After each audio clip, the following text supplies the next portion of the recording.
If the circumference of a conical wooden piece is 484 cm, then find its volume when its height is 105 cm ன்னு சொல்லியிருக்காங்க. அதாவது ஒரு conical உடனுடைய circumference கொடுத்துருக்காங்க, அப்புறம் height கொடுத்துருக்காங்க. இதை வச்சு அதோடைய வால்யூம் கண்டுபிடிக்க சொல்லியிருக்காங்க.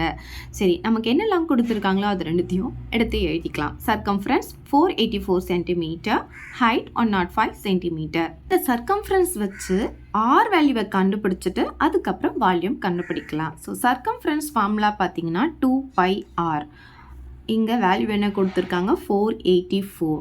ஸோ இந்த 2 அப்படியே வச்சுக்கலாம். பைக்கு பதிலாக 22/7 போட்டுக்கலாம். ஆர் தான் இப்போ நம்ம கண்டுபிடிக்க போகிறோம், அதனால் அது அப்படியே இருக்கட்டும். இந்த 484 போட்டுக்கலாம். ஸோ நமக்கு ஆர் தான் வேணும். ஸோ ஆர் ஈக்குவல் டு இந்த 484 அப்படியே இருக்கும். இங்கே நியூமரேட்டரில் இருக்கிறது நமக்கு டினாமினேட்டரில் வரும், டினாமினேட்டரில் இருக்கிறது நியூமரேட்டரில் போகும். அப்போ இந்த 7 வந்து இங்கே நியூமரேட்டரில் போட்டுக்கலாம். டினாமினேட்டரில் இந்த 2வையும் இந்த 22வையும் போட்டுக்கலாம். ஸோ இப்போ இதை நம்ம கேன்சல் பண்ணிக்கலாம். 2 டேபிளில் ஃபஸ்ட்டு கேன்சல் பண்ணலாம். 2 டேபிளில் இது 1 டைம். 2 டேபிளில் பார்த்தீங்கன்னா 2 2s are 4, 4 2s are 8, 2 2s are 4. இப்போ இது வந்து நம்ம 11 டேபிளில் கேன்சல் பண்ணிக்கலாம். ஸோ 11 டேபிளில் பார்த்தீங்கன்னா இது 2 டைம்ஸ் கேன்சல் ஆகும். இது 11 டேபிளில் பார்த்தீங்கன்னா 2 டைம்ஸ் 22 வருமா, பேலன்ஸ் 2 இருக்கும். திரும்பியும் வந்து 22 வரும், அதையும் நம்ம 2 டைம்ஸ் கேன்சல் பண்ணிக்கலாம். திரும்பியும் இதை வந்து நம்ம 2 டேபிளில் கேன்சல் பண்ணலாம். இது 1 டைம், இது 11 டைம் நமக்கு கேன்சல் ஆகும். இப்போ பாருங்கள் 11 × 7 வந்து நமக்கு 77 கிடைக்கும். So R equal to 77 centimetre அப்படின்ட்டு நமக்கு கிடச்சிடும். இப்போ நம்ம என்ன கண்டுபிடிக்க போகிறோம்னா வால்யூம் கண்டுபிடிக்க போகிறோம் கோனிக்கல் உடனுக்கு. ஸோ வால்யூம் ஆஃப் கோன் அப்படின்னு எழுதிக்கலாம். வால்யூம் ஆஃப் கோன் ஃபார்முலா எழுதிக்கலாம். 1/3 pi r² h cubic units. Volume அப்படின்னு சொல்லும்போது நம்ம கியூபிக் யூனிட்ஸ் கண்டிப்பாக போடணும். ஸோ இந்த 1/3 போட்டுக்கலாம். பைக்கு பதிலாக 22/7 போட்டுக்கலாம். ஆர் இப்போ தான் நம்ம கண்டுபிடிச்சிருக்கோம் 77 சொல்லிட்டு. இங்கே r² இருக்கிறதுனால 2 தடவை நம்ம 77 போட்டுக்கலாம். இன்ட்டு ஹெச் வந்து நமக்கு கொடுத்துருக்காங்க 105ன்னு சொல்லிட்டு அதை நம்ம இங்கே போட்டுக்கலாம். ஸோ இதை சிம்பிளிஃபை பண்ணிவிட்டு அவ்வளோதான் சம். சரி, இப்போ பாருங்கள் இது 7 டேபிளில் நம்ம இதை கேன்சல் பண்ணிக்கலாம். இது 1 டைம். 7 டேபிளில் இது பார்த்திங்கன்னா 1 7s are 7, 1 7s are 7 வந்துடும்.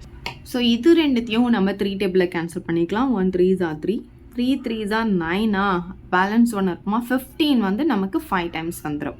அவ்வளோதான். இங்கே நியூமரேட்டரில் இருக்கிறதெல்லாம் மல்டிப்ளை பண்ணிட்டா நமக்கு ஆன்சர் வந்துடும். இப்போ பாருங்கள் ஃபஸ்ட்டு 22வையும் 35வையும் மல்டிப்ளை பண்ணிடலாம். So 2 5s are 10, balance 1, 2 5s are 10, 10 + 1 11, 3 2s are 6, 3 2s are 6.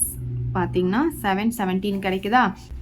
இப்போ இதை 11 டேபிளில் மல்டிப்ளை பண்ணலாம். ஸோ நமக்கு 1 டேபிளில் மல்டிப்ளை பண்ணும்போது நமக்கு அப்படியே தான் கிடைக்கும். இங்கே ஸ்டார் போட்டுக்கலாம். இங்கே 0 7 7 நமக்கு வந்துடும். அப்போ ஆட் பண்ணும்போது 0 7 14, பேலன்ஸ் 1 8.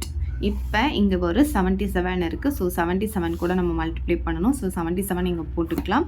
ஸோ பார்த்தீங்கன்னா ஃபஸ்ட்டு இது 0 வரும். 7 7s are 49, balance 4, 7 4s are 28, 28 + 4 32, balance 3, 7 8s are 56. அப்புறம் ஒரு 3 ஆட் பண்ணும்போது 59. திரும்பியும் நமக்கு 7 இருக்கிறதுனால இது தான் கிடைக்க போகுது.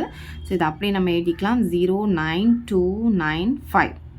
இப்போ பாருங்கள் 0 9 11, பேலன்ஸ் 1 10, 12, பேலன்ஸ் 1 10, 15, பேலன்ஸ் 1 6. அப்போ என்ன கிடைக்குது நமக்கு 652190 கிடைக்குது. 652190. இப்போ நம்ம இங்கே கியூபிக் யூனிட்ஸ் போடணும். நமக்கு பார்த்திங்கன்னா யூனிட் வந்து நமக்கு சென்டிமீட்டர் இருக்குது. அப்போ என்ன பண்ணணும், இங்கே சென்டிமீட்டர் க்யூப் போடணும். கண்டிப்பாக நீங்கள் இங்கே க்யூப் போட்டு தான் ஆக்கணும். ஸோ அவ்வளோதான் இந்த சம்.